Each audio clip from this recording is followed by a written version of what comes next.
ሰላም ጤና ይስጥልን። በመላው ዓለም የምትገኙ የተወደዳችሁ የሮሃ ቲቪ ተከታታዮች የሐምሌ 8 2018 ዓ.ም የምሽት ዜናዎችን ይዘንላችሁ ቀርበናል። በምስራቅ አርሲ አሰኮ ወረዳ የ90 ዓመት አዛውንትን ጨምሮ እናትና ልጅ በግፍ ተገድለዋል። አካባቢው በከፍተኛ ስጋት ውስጥ መውደቁ ተሰምቷል። ሰሙታላችሁ። በሸዋ ከሰም ቀጠና የብልጽግና ሰራዊትና የአገዛዙ ሚሊሻዎች እርስ በርስ መግጠሙ ታውቋል። የግንባር መረጃውን ይዘናል። በብሔራዊ ምክክር ስም ብልጽግና ስልጣኑን ለማራዘም እየሞከረ ነው ሲል ኢህአፓ የአገዛዙን መድረክ በጽኑ ኮንኗል። አብይ አህመድ ኤርትራን ያልተመረጠ መንግስት ሲሉ በድጋሚ ሲወርፉ በገዛ ሀገሩ መኖር የተከለከለውን ህዝብ ቀይ ባህር ላስገባ ማለት መሳለቂያ ነው ተብሏል። መረጃውን ይዘናል። በኢትዮጵያና ሱዳን ድንበር በኩምሩክ አካባቢ በሚንቀሳቀሰው የወርቅ ማውጫ ላይ በተፈጸመ የድሮን ጥቃት ሰራተኞች ተገደሉ። አድማጭ ተመልካቾቻችን አብራችሁን ልትቆዩ ከፈቀዳችሁ እነዚህ መረጃዎች በዝርዝር የምናሰማችሁ ይሆናል። የሮሃ ቲቪ ወቅታዊና ሀቀኛ መረጃዎች እንዲደርሷችሁ ቻናሉን ሰብስክራይብ፣ ላይክ እና ሼር በማድረግ አሁኑኑ ቤተሰብ ይሁኑ። በምስራቅ አርሲ አሰኮ ወረዳ 3 ንጹሃን ኦርቶዶክሳውያን በግፍ መገደላቸው የቤተ ክርስቲያኗ ሚዲያ ዘገበ። በምስራቅ አርሲ ሀገረ ስብከት አሰኮ ወረዳ ስር በሚገኙ አካባቢዎች በንጹሃን ኦርቶዶክሳውያን ላይ ያነጣጠረ አሰቃቂ ጥቃት መፈጸሙንና በግፍ የሰዎች ሕይወት ማለፉን የአካባቢው ነዋሪዎች ገልጸዋል። እንደ ማህበረ ቅዱሳን ቴሌቪዥን ዘገባ ከሆነ በአሰኮ ወረዳ ባህሩ አሊ በተባለ ቦታ ላይ ባለፈው በንጹሃን ላይ ጥቃት ተፈጽሟል። በዕለቱ ከምሽቱ 5 ሰዓት እስከ 6 ሰዓት ባለው ጊዜ ውስጥ ባልታወቁ ታጣቂዎች በተከፈተባቸው ድንገተኛ የተኩስ ሩምታ ምክንያት የአካባቢው ነዋሪዎች ህይወታቸውን ለማዳን ወደ ጫካና ወደ ተለያዩ አካባቢዎች የሸሹ ሲሆን በዚህ አሰቃቂ ጥቃት የ43 ዓመቷ አልማዝ የሻነህና የ37 ዓመት ወንድ ልጃቸው በግፍ በጥይት ተመተው መገደላቸው ታውቋል። የተገደሉት እናትና ልጅ ስርዓተ ቀብራቸው በአሰኮ ደብረ ጽዮን ቅድስት ማርያም ቤተክርስቲያን መፈጸሙን ነዋሪዎቹ አረጋግጠዋል። ይህ በእንዲህ እንዳለ ከዚሁ ጥቃት አንድ ቀን አስቀድሞ ማለትም እሁድ ሐምሌ 5 2018 ዓ.ም ዳኛም የለው በሚባለው አካባቢ በተመሳሳይ ሁኔታ የ90 ዓመት ዕድሜ ያላቸው ታዋቂ አዛውንት በግፍ መገደላቸው ታውቋል። በአካባቢው በተደጋጋሚ እየተፈጸመ ባለው ግድያና የጸጥታ መዋቅሩ ጥበቃ ባለማድረጉ ምክንያት አሁንም መላው አካባቢው በከፍተኛ ፍርሃትና ስጋት ውስጥ እንደሚገኝና በርካታ ነዋሪዎችም ይዞታቸውንና ንብረታቸውን ጥለው ቦታውን ለቀው እየሸሹ መሆናቸውን የደረሰን መረጃ ያመለክታል። በሸዋ ከሰም ቀጠና የብልጽግና ሰራዊት አባላት እርስ በርስ መገዳደላቸው ታወቀ። ከሰኔ 14 2018 ዓ.ም ጀምሮ በልመና ጥሪ ተሰባስቦ ወደ ከሰም የገባው ሰራዊት ከአካባቢው ሚሊሻዎች ጋር በመቀናጀት በ32 የገጠር ቀበሌዎች ላይ ፋኖን የማጥፋት ዘመቻ በሚል መጠነ ሰፊ ወረራ አካሂዶ የነበረ ቢሆንም ባለፉት 24 ቀናት ውስጥ በፋኖ ክንድ ክፉኛ በመመታቱ ምንም አይነት ወታደራዊ ለውጥ ማምጣት ሳይችል ቀርቷል። በዚህም ምክንያት የሞራል ስብራት የደረሰበት የአገዛዙ ኃይል መኖሪያ ቤቶችን፣ ትምህርት ቤቶችንና ጤና ኬላዎችን ወደ መዝረፍ የተሰማራ ሲሆን ሰሞኑን በኮቱ ታዳጊ ከተማ ውስጥ በሴቶችና በአዛውንቶች ላይ አሰቃቂ ያስገድዶ መድፈር ወንጀሎችን ሲፈጽም ከርመዋል። የአሰቃቂ ግፍና የሞራል ዝቅጠት በመጨረሻ በመከላከያ ሰራዊቱና በአካባቢው ሚሊሻዎች መካከል ወደ ተነሳ እርስ በርስ የመገዳደል እልቂት ተሸጋግሯል። የውስጥ መረጃዎች እንደሚያመለክቱት የብልጽግና መከላከያ አባላት በአንድ የአማራ ሚሊሻ ሚስት ላይ ያስገድዶ መድፈር ጥቃት ለማድረስ ሲጎትቱ ባለቤቷ ለማስጣል ባደረገው ጥረት በመካከላቸው ግጭት ተቀስቅሷል። በዚህም ሳቢያ የሚሊሻ ኃይሎች በመከላከያ ሰራዊቱ አባላት በአሰቃቂ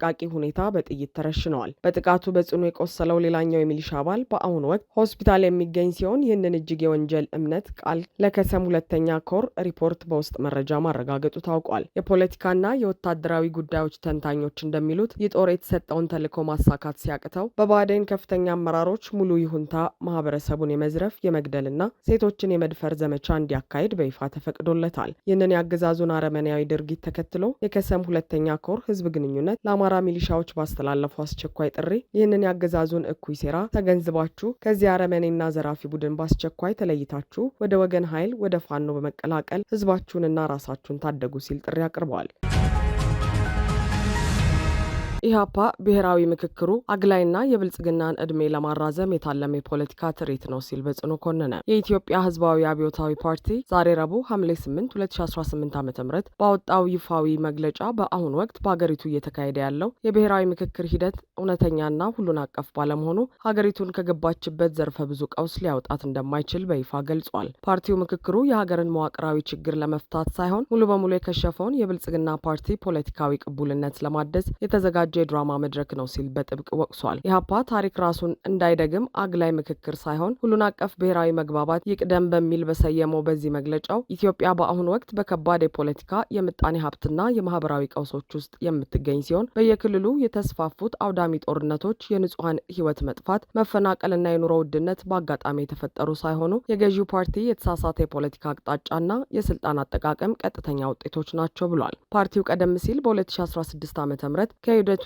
የራቀበትን ምክንያት ሲያስረዳም ሂደቱ ገለልተኛ አለመሆኑንና ከመንግስት ፍላጎት ውጭ ራሱን መምራት የማይችል የለበጣ ስብስብ መሆኑን በመረዳቱ እንደነበር አስታውሰው ዛሬ ላይ የታዩት ተጨባጭ ሁኔታዎች ያን ያቀረባቸው ስጋቶች ትክክለኛ መሆን ማረጋገጫዎች ናቸው ብሏል። በአንድ በኩል የፖለቲካ ምህዳሩን እያጠበቡና እውነተኛ ተቃዋሚ ድምጾችን እያፈኑ በሌላ በኩል ብሔራዊ ምክክር በሚል ስም ራሳቸውን የሰላምና የመፍትሄ ባለቤት አድርገው ለማቅረብ መሞከር የለየለት ፖለቲካዊ ተቃርኖ መሆኑን የጠቀሰው መግለጫው ቀውሱን የፈጠረ ኃይል በፍጹም ቀውሱን የሚፈታ ኃይል ሊሆን እንደማይችልና ችግሩን የፈጠረው አገዛዝ ራሱን እንደ መፍትሄ ለማቅረብ የሚያደርገው ጥረት የአገሪቱን ቀውስ ከመጎተት ባለፈ ሌላ ውጤት እንደማያመጣ አስታውቋል። በትግራይ በአማራና በከፊል ኦሮሚያ ክልሎች ያለው ተጨባጭ ጦርነት ሂደቱ ከመሰረቱ ስውትና አግላይ መሆኑን የሚያሳይ ሲሆን የብሔራዊ ምክክር ኮሚሽኑ ካቀረባቸው የውይይት አጀንዳዎች መካከል ዋነኛው የጦርነት መቆም ጥያቄ በግልጽ አለመካተቱንም ፓርቲው ወቅሷል። እንደ ኢህአፓ ገለጻ እውነተኛ ምክክር ለመጀመር የፖለቲካ እስረኞች መፈታት፣ ጦርነቶች በአስቸኳይ መቆም፣ የሀሳብ ነጻነት መከበርና ሁሉም የፖለቲካ ኃይሎች በእኩልነት መሳተፍ አለባቸው። እነዚህ ሳይሟሉ የሚደረግ ምክክር ግን ውጤቱ አስቀድሞ የተወሰነ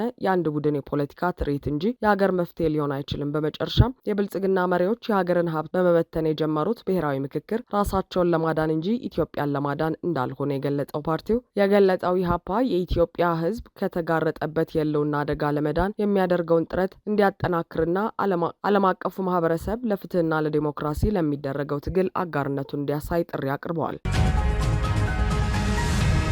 የህዝብን የህልውና ዋስትና ያሳጡትን አብይ ቀይ ባህርን አመጣለው ሲሉ በድጋሚ ኤርትራ ላይ ሲፎክሩ ብለዋል። ዛሬ በተጀመረው ሀገራዊ ምክክር በተባለው የብልጽግና እድሜ ማራዘሚያ መክፈቻ ላይ ንግግር ያደረጉት የብልጽግናው መሪ አብይ አህመድ ኢትዮጵያ ለሺህ ዘመናት ያስተዳደረችውንና በባለቤትነት የያዘችውን ቀይ ባህር ያልተመረጠ መንግስት ያልተወያየ መንግስት በሸፍጥ ኢትዮጵያን የጂኦግራፊ እስረኛ አድርጓታል ሲሉ የኤርትራን አገዛዝ በይፋ ከሰዋል። አክለውም በውስጥ ያለን ስንፍና እንጂ የኢትዮጵያን ጥቅም ማስቆም የሚችል ኃይል የለም፣ እርስ በርስ ስንጨቃጨቅ አሞሮች ጥይትና ብር ሲያቀብሉ ይታያል በሚል የራሳቸውን ወታደራዊና ፖለቲካዊ ሽንፈቶች ወደ ውጭ ኃይሎች ለማሳበብ ሞክረዋል። ይሁን እንጂ ይህንን የአገዛዙን ንግግርና ፕሮፓጋንዳ ተከትሎ ከህዝብ ብርቱ ተቃውሞና ወቀሳ እየቀረበ ይገኛል። የኢትዮጵያ ህዝብ ዋነኛ ጥያቄ ከቀይ ባህርም ሆነ ከኮሪደር ልማት በፊት በህይወት ልኑር፣ በሀገሬ ባይተዋር አታርጉኝ፣ ትግደሉኝ የሚል መሰረታዊ የደህንነት ጥያቄ ነው። አገዛዙ ስልጣን ከያዘበት ጊዜ ጀምሮ ገበሬውን ማዳበሪያ እየከለከለ፣ ወጣቱን ስራ አጥ እያደረገ፣ ተማሪውን ከትምህርት ገበታው እያሰናበተና ታማሚው ተንቀሳቅሶ እንዳይታከም እያደረገ በህዝብ ላይ የድሮን እሳት እያወረደ ስለ ቀይ ባህር ማውራቱ ፍጹም የተቃረነ መሆኑ ትዝብት ላይ የጣለ ጉዳይ ነው። በገዛ ሀገሩና ዋና ከተማው አዲስ አበባ መግባት የተከለከለውን ህዝብ ቀይ ባህር ላስገባህ ነው ብሎ መስበክ ህዝብን መናቅ ነው የሚሉ አስተያየቶችም ተሰንዝረዋል። አገዛዙ በየቀኑ በንጹሃን ላይ የሚያዘንበውን የድሮን ጥቃትና የህልውና ቀውስ ለመሸፈን የቀይ ባህርን አጀንዳ በየመድረኩ እንደ ማደንዘዣና እንደ ፖለቲካዊ ድራማ እየተጠቀመበት ይገኛል ሲሉም ተንታኞች ይከሳሉ። ዛሬ ሀገር ለማጽናት እመክራለሁ የሚለው ብልጽግና ከጎረቤት ሀገራት ጋር የፈጠረው ግጭትና በውስጥ የከፈተው ጦርነት ሀገሪቱን ወደ ከፋ መበታተን እየወሰዳት መሆኑንና መፍትሄው ውሸትንና ህዝብን መጨፍጨፍ ማቆም እንደሆነም ተገልጿል።